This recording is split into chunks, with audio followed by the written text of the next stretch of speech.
Sample problem number 1. The accompanying tables provide the observed data for 6 separate traverses. Check the interior angles and calculate the latitude and departure for each courses. So ito yung data natin. No? So imagine na nakapag-survey na tayo. And ito yung nakuha nating mga data. So ito yung lengths, ito yung bearing. And ito yung courses. So meron tayong 6 na traverse. So kung titingnan natin, medyo mahaba siya, but kaya naman. So, dalawa yung gagawin natin. Una, i-check natin if yung interior angles ay tama. And also, let's calculate the latitude and departure according to the question. So, bakit natin kailangan i-check yung yung interior angle? Kasi, kailangan siyang sumakto, no?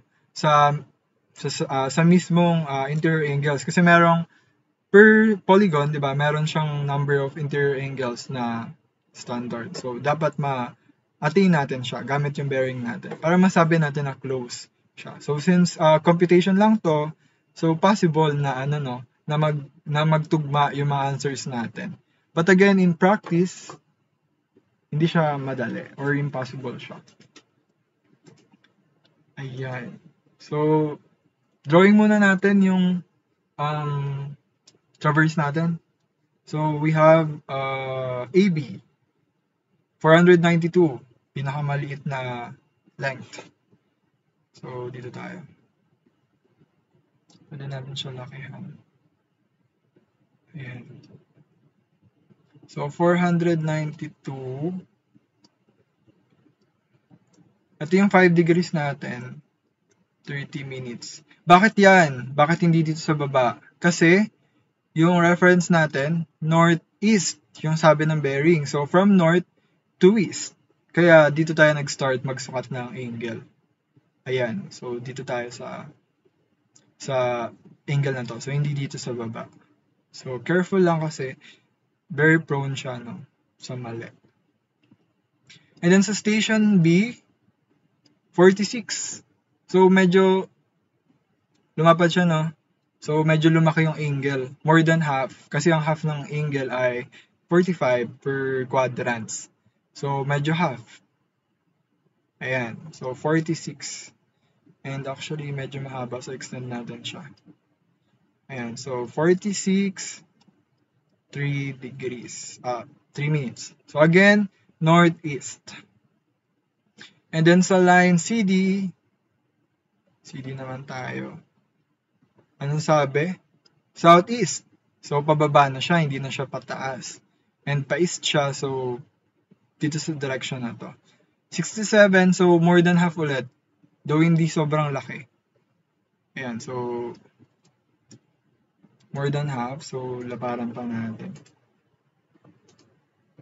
And again, ano lang naman siya, representation lang. So, hindi siya kailangan na sobrang accurate. Pero, para mas madaling i-solve. So, ito yung 67, 24. I believe extend pa natin siya, no? Kasi mas mahaba siya compare sa line BC natin. So, erase.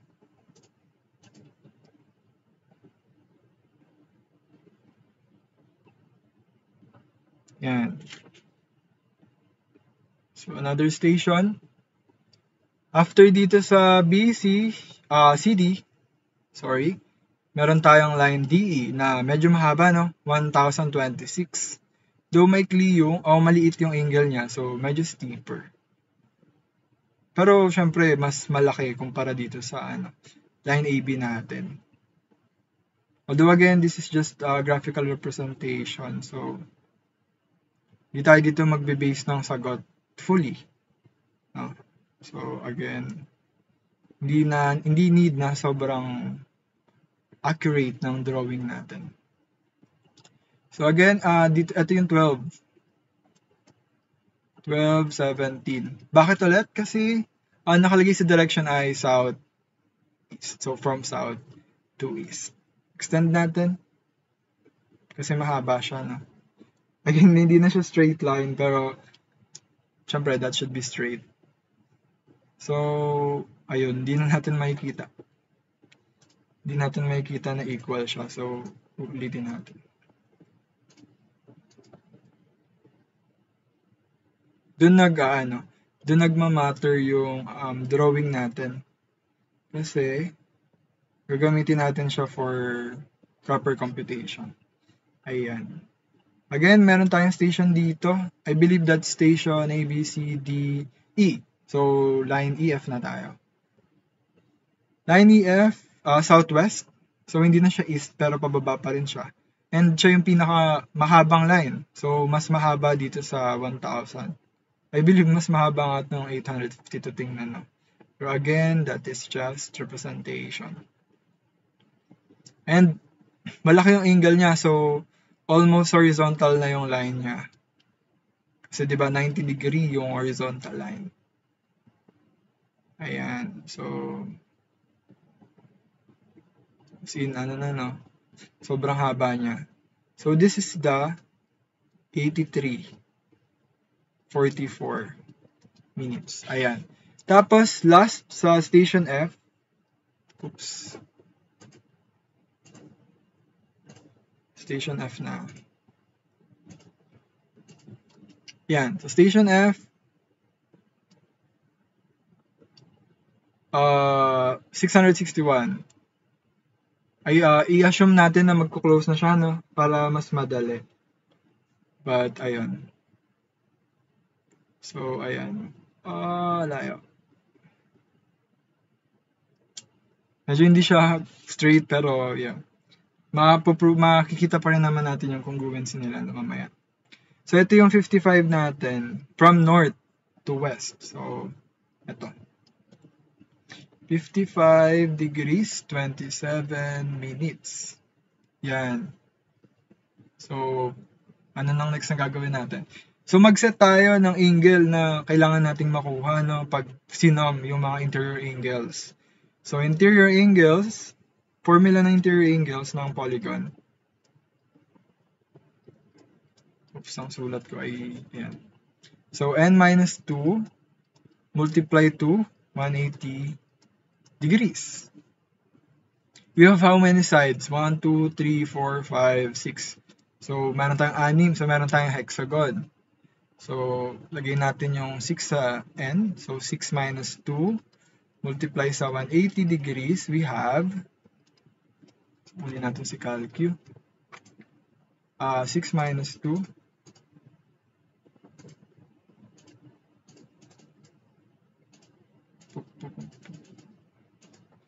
times 180 degrees. That is 720. So, 720 daw yung angle na kailangan nating makuha mamaya. So, pakitandaan na lang.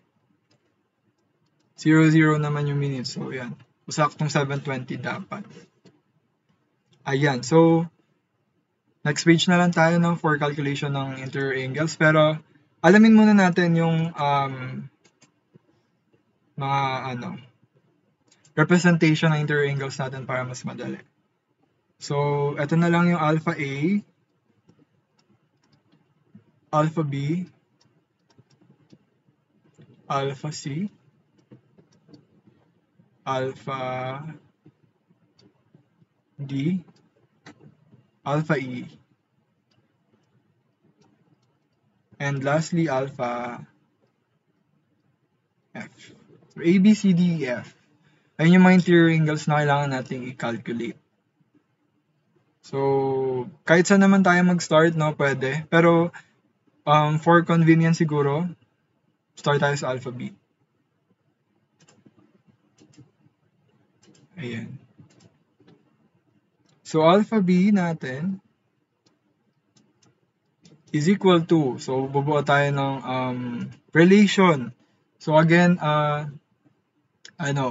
sa angles, hindi siya definite yung formula.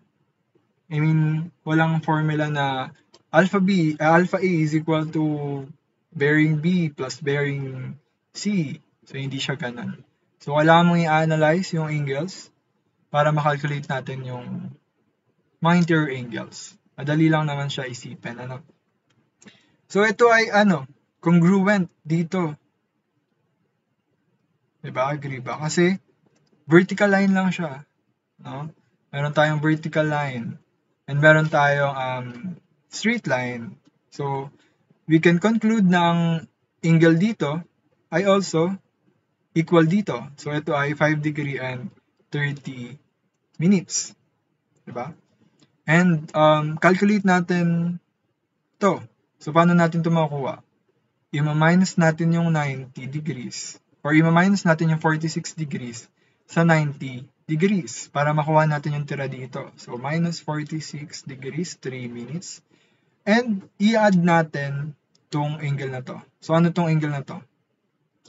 That is of course 90 degrees. Kasi ang angle na kinukuha natin ay itong buong to.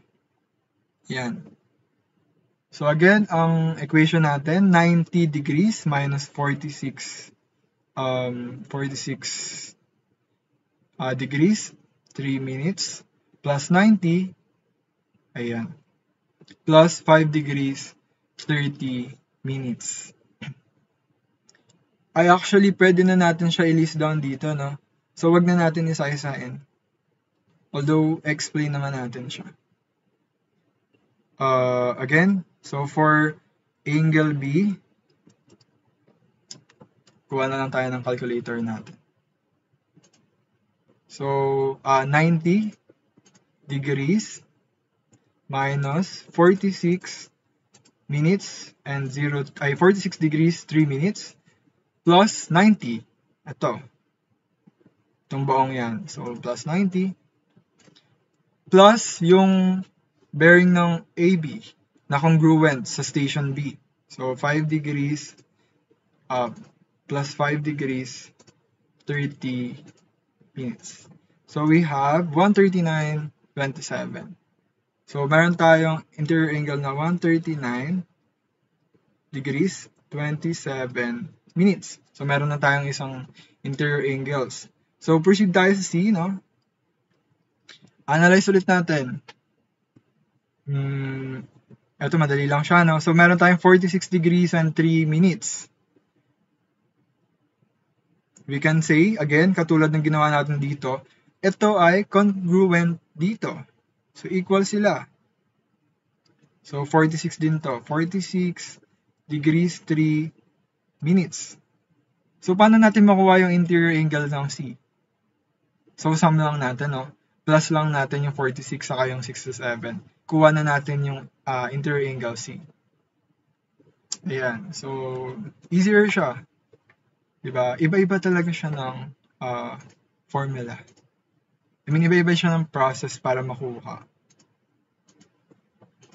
And, again, yung mga, since ganun nga yung situation, so yung mga process na ginawa natin dito, so hindi lang siya yung paraan, para makuha natin yung mga values na kailangan natin. Ayan, so, 113. 27. So, inad lang natin yung dalawang bearing. Again, bakit natin inad? Dahil sa properties ng angle. So, since dalawa sila dito, para makuha natin yung interior angle ng C, plus lang natin sila. So, 113 degrees, 27. Again, halimutan ko na, no? 27 minutes. Ayan. So, proceed tayo sa interior angle D. Ayan. So, i-extend natin to. Masyadong malaki yung na-drawing kong interior angle. Ayan. So, I believe gagamit tayo ng same method ulit dito sa, tingin ko dito sa angle B, no? Kasi meron again, congruent or equal ang angle dito. So, equal to. So, 67 din to. 24 minutes. And meron tayong bearing na 12-17. So, pwede nating i-add. Pwede nating i-add, i-minus pala. I-minus yung 67 sa 90 para makuha natin to. So, 90 minus 67 degrees, 24 minutes. So, ito yung angle natin dito. And ito yung buong 90. So, mag-add tayo ng 90. So, plus 90 degrees. And i-add natin tong 12 degrees 17 minutes na bearing. Para makuha natin yung buong interior angle na to. No? So, calculate natin.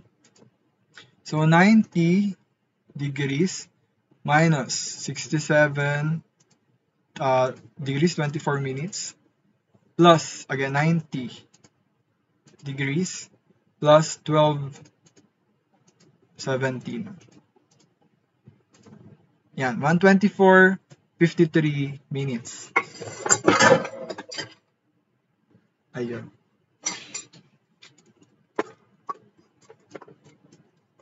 Ikakat na lang. Ayan. Ayan. So, nakulog siya. Hindi niya na talaga kaya. Parang hirap na hirap siya.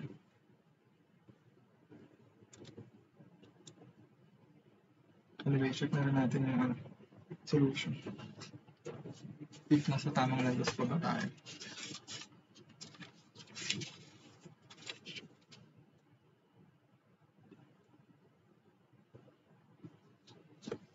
Yan.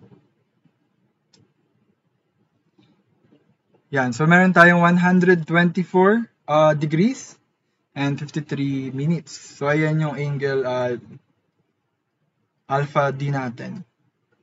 Again, 124 degrees, 53 minutes. Tama? Yan. So, proceed tayo na dalawa na lang. Mabilis na lang siya kasi sa sum na next. Paano ba siya, no? Ito, so bagong method siya. Dahil ito ay congruent dito, again, opposite sa angle, opposite side, yeah. So, kung dito ay 12:17, dito ay 12 also. 12 degrees, 17 minutes.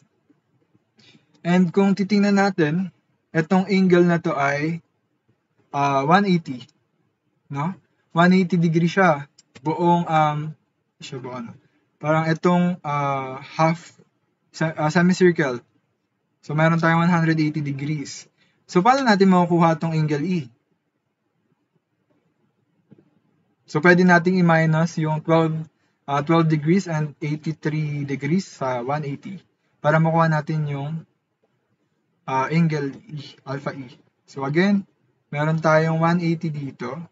So, para makuha natin itong alpha E, 180 minus yung bearing ng DE minus bearing ng EF. So, di ba, visible, no? Na iba-iba siya ng methods, iba-iba siya ng solutions kung paano makuha yung interior angle. So, kailangan lang talaga ng matalas na mata para makita natin kung paano siya kunin. Ayan, so solve natin ulit using our calculator. Oops, nawala yung cursor natin. Wait, ayan. So, wala ko clear. So, 180 degrees minus yung bearing ng DE daw na 12:17. 12 degrees, 17 minutes. Nawala si minus. And 83. 83 degrees, 44, yan. That is 83, 59. So, 83 degrees and 59 83 degrees, 59 minutes. Last one, angle F. No, hindi pa pala last, no? Meron pa tayong angle A. Yung dalawa pa pala sila. So, angle F, again, ito ay equal sa opposite side na angle. So, 83. So, this is also 83 degrees, 44 minutes. Diba? Again, i-add lang natin siya, no? So, easier ulit. So, i-add lang natin yung bearing FA and bearing EF. Again, bakit natin siya i-add? So, sumakto siya sa loob ng interior angle natin. So, yung interior angle F natin ay composed ng bearing EF and FA. So, simply add both bearings para makuha natin yung alpha A. So again, yan. So 83:44 minutes plus 55:27. So we have 139. So meron tayong 139 and 11 minutes. Medyo mahaba na siya, no? So meron, last na, alpha A. Ayan. Bakit siya nag-flinch?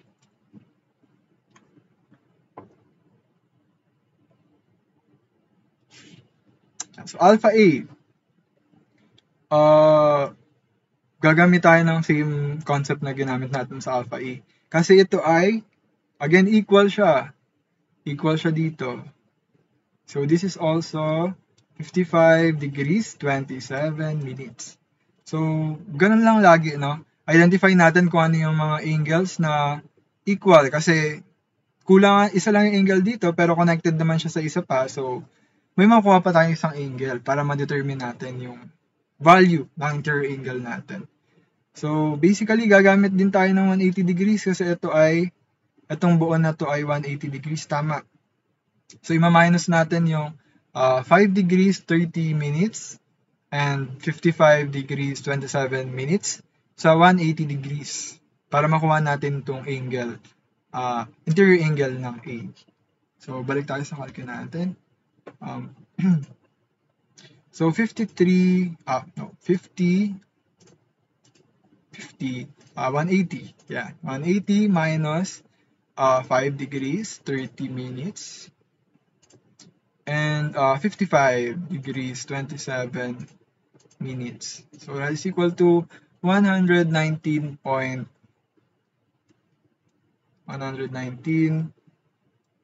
degrees, 30 minutes. Ayan. So, kumpleto na yung interior angles natin. So, almost done na tayo. Gagawin na lang natin, i-check and i-add or kunin yung sum ng lahat ng interior angles na to, and ang goal again to get this 720 degrees. So again, if hindi natin siya makuha, possible na may mali tayo sa computations natin. So i-recheck lang naman natin. So solving for the interior angles, so add lang natin sila.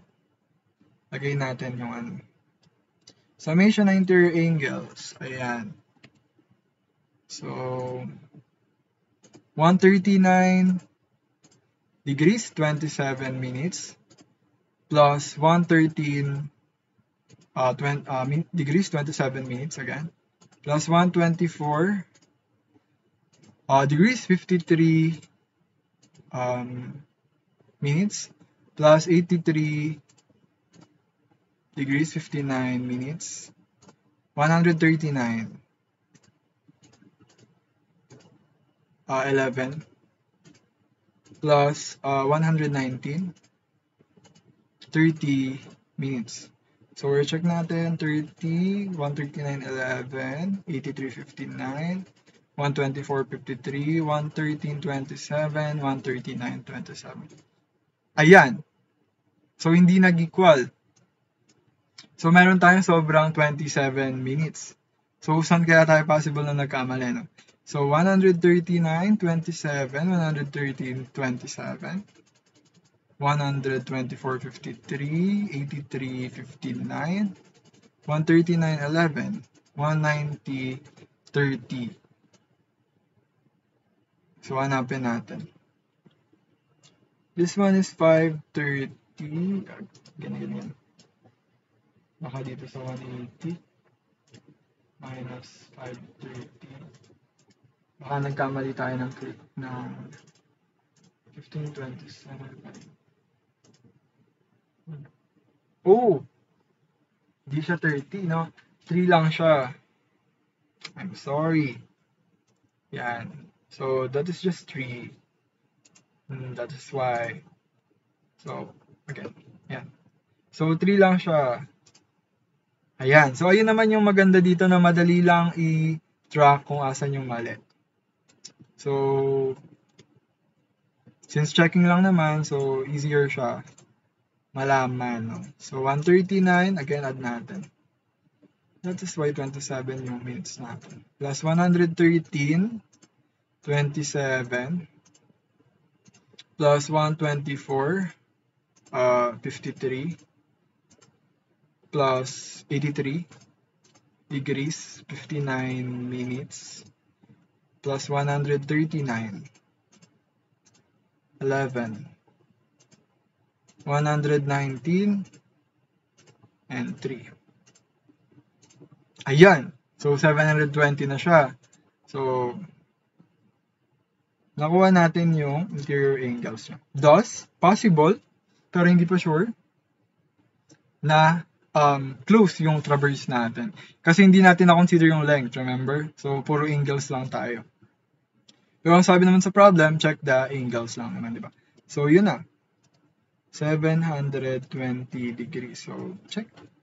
So, box natin yung final answer natin. Although, checking siya, pero box natin yung nakuha natin angle. Yan. So, kita mo parehas siya, di ba? So, kailangan, parehas siya. Kasi general tong formula na to for all closed polygons.